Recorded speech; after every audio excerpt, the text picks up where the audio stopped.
Remember the Forgotten.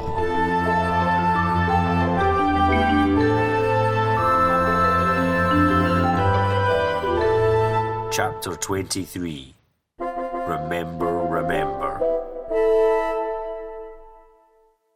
Samuel, get away from her! James' shout echoed between the trees, his eyes planted on Jade, as her powerful and purposeful footsteps brought her ever closer to the boy. Samuel still did not move, however. He remained frozen, eyes open wide as he gazed nervously at the sorceress. There was nothing standing between them now. Samuel! James shouted again, adrenaline rushing through his veins. He turned fast to run to the aid of the defenceless boy. However, having pried his eyes away from the circle of bloodthirsty minions surrounding them all, one of the wicked creatures suddenly emerged from the ring and leapt in front of him, hissing and baring its fangs and claws. James felt anger bubble up inside him and furiously swung his sword clean through the beast's neck, beheading it instantly. James raised his head in the aftermath, only to see that more of the creatures had followed the first and were now surrounding him. Sapphire found herself embroiled in the mass as well, slashing out at the creatures with her sword, but failing to break free of their encirclement. The two began to fall back as the numerous claws slashed at them, but the monsters' bodies pushed back against theirs, closing in on them and tightening the grip of the swarm.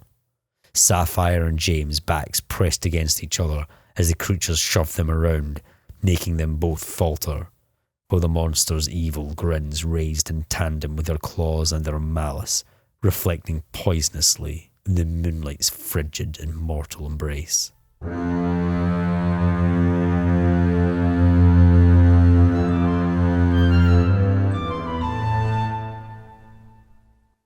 Give it to me, Jade growled again to Samuel, stepping further toward him, unperturbed.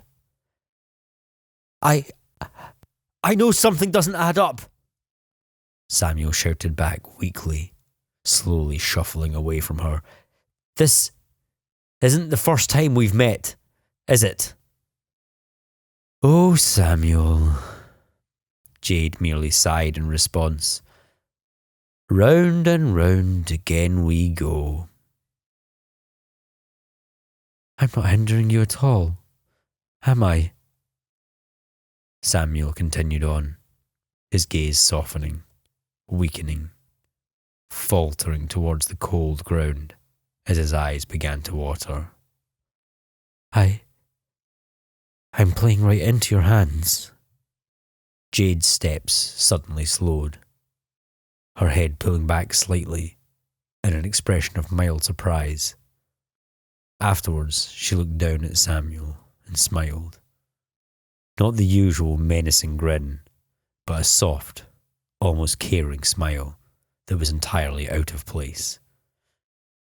You've never worked it out by yourself before, she told him, her voice gentle, but still somehow venomous. I'm impressed. But why? Shouted Samuel once more, stronger, all of his emotion beginning to burst forth as he stared up at the sorceress. Why is this not written down? How would I let myself go through this again and again?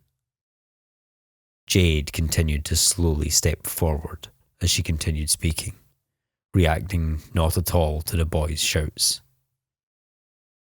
You're right that we've met before, she affirmed.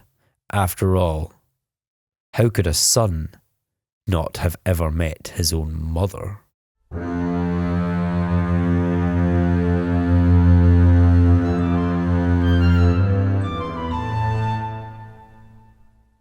James and Sapphire stood in darkness as monstrous forms blocked them from the firelight, penning them in with nowhere to go. There was no room to swing a sword, no room to break free, no time to shout. Only dark noises and cold skin as their doom approached. Suddenly, Pasley's sword carved through one of the creatures, slashing back again to finish another and another. He grabbed James' hand and pulled him free of the encirclement as he struck down yet another of the monsters and gave Sapphire the room to step free.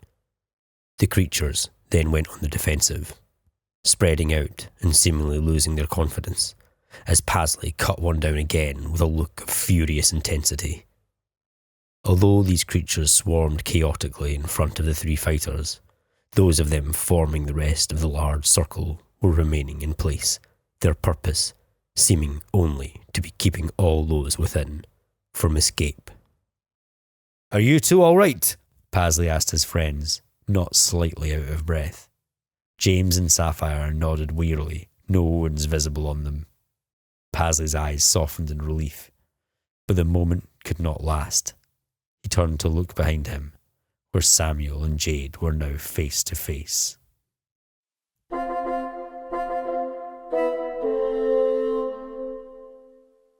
Samuel froze, and his eyes went wide.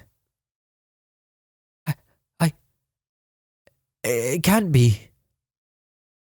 "It is, Samuel," assured Jade, seeming somehow patient despite the chaos unfolding around her. "You've not written it down because truly you don't want anything to change. You know that at the end of it all you want is to help me. You're not empty, Samuel. Not as long as I'm here." Jade turned her head behind her, offering a stoic look towards the woods at the edge of the clearing. A sound had been approaching, one that pierced the air, and yet had remained dull and unnoticed in the minds of all present. All except for Jade, who seemed to know the sound all too well, and Samuel, whose mind was now beginning to whirl. Crash, crash, crash, crash. "Now, Samuel," Jade began, turning to face him again. "It's time to give your mother the eye." Samuel looked around him, anxiously, uncertainly. If I do," he stuttered, you won't hurt my friends, will you?" "I have no quarrel with your friends, my son," Jade smoothly replied. "I only wish for the eye to be returned to me." Samuel closed his eyes for a moment. Then he took a deep breath, suddenly seeming more certain than he had ever been, and nodded at his mother. Finally, he reached deep into his bag and pulled out the pouch, holding it outwards for her just as she asked. "Good boy," Jade told him, a smirk sneaking onto her face as she took it from his hands and turned right around again. Suddenly, as if out of nowhere, Pasley leapt forward, grabbing the pouch as it was held in Jade's grip.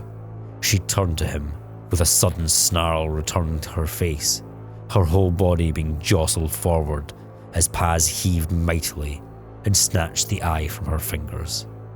As his arm drew back though, Jade acted smoothly and swiftly, as if she had not needed a second to think through the whole engagement. She raised her other hand upwards, following the arc of Pasley's swipe. In her hand materialized a small, pointed, javelin-like shape composed purely of a bright blue glow.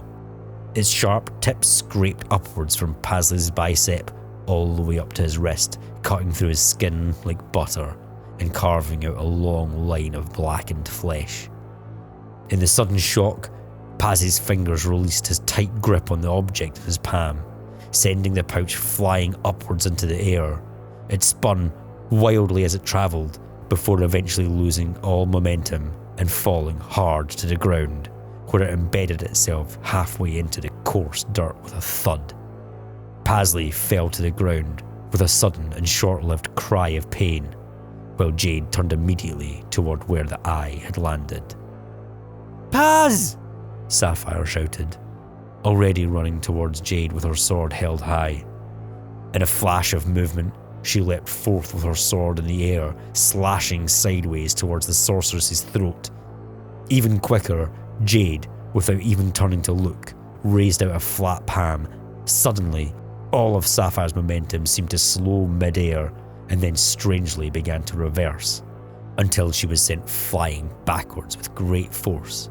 Her back hit the trunk of a tree with a heavy slam, and she fell down limply, dropping her blade.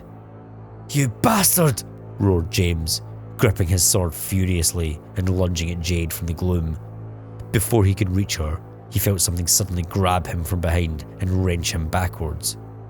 He struggled against the creature's grip, but looking down at the two grey arms wrapped around his waist, his heart stopped as he felt them freeze into place.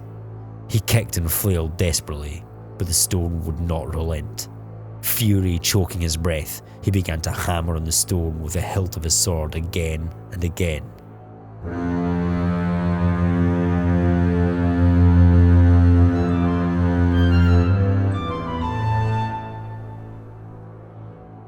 Breathing heavily and grunting in fury, Pasley stood up slowly behind Jade, clutching his injured arm.